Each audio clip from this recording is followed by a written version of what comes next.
খাদি হারাইছি, আরেক খাদি হারাতে চাই না। আমরা হাসনাত আব্দুল্লাহকে হারাইতে চাই না।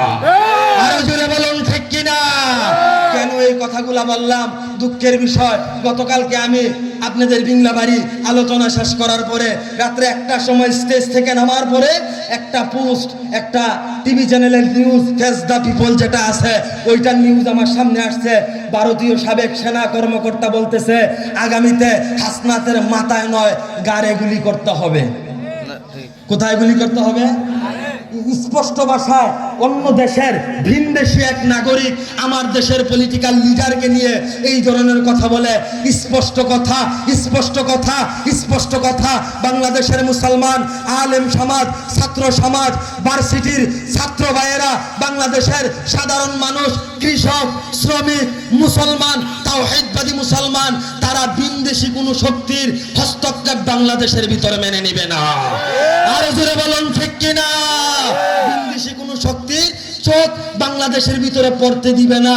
ভারতেও যদি বাংলাদেশের দিকে চোখ তুলে তাকায়, আগামী দিনে আমাদের যেই তরুণ সমাজ আছে, যাদের কণ্ঠে বিপ্লবের আওয়াজ ভাসে, যাদের কণ্ঠে তাওহীদের আওয়াজ ভাসে, যাদের কণ্ঠে একত্ববাদের আওয়াজ ভাসে, যারা দেশের কল্যাণ চায়, যারা জনগণের কল্যাণ চায়, তাদেরকে যদি ভারত আগামী দিনে রুখতে চায়, আমরা ভারতের 7 সিস্টার ধ্বংস করে দেব, ধ্বংস করে দেব, ধ্বংস করে দেব।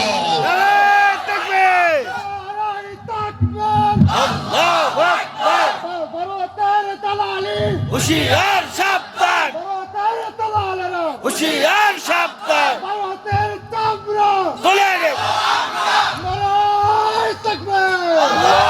কথা স্পষ্ট, ভারত যদি বারবার আমার দেশের দিকে চোখ তুলে তাকায়, আলেমদেরকে নির্যাতন করে, ইসলামকে অপমান করে, ইসলামকে ছোট করার চেষ্টা করে, ভারতকে হুঁশিয়ার দিয়ে বলতে চাই, শোনো, বাংলাদেশের মুসলমান এখনো শান্ত আছে।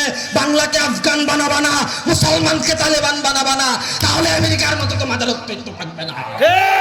আমেরিকার মতো তোমাদের অস্তিত্ব থাকবে না।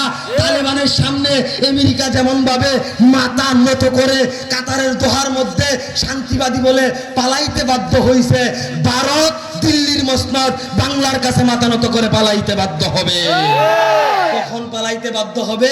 যখন মুসলমান একত্ববাদের উপরে অটল থাকবে, এক আল্লাহকে মানবে, কুল হুয়াল্লাহু আহাদের উত্তরসূরি হবে, এক আল্লাহকে মানবে, রাসূলের আদর্শকে আঁকড়ায় ধরবে, কোরআনের আদর্শকে আঁকড়ায় ধরবে, রাসূলের সুন্নাহকে আদর্শ, রাসূলের সুন্নাহ আর আদর্শকে আঁকড়ায় ধরবে, তখনই মুসলমান সফল কাম হবে।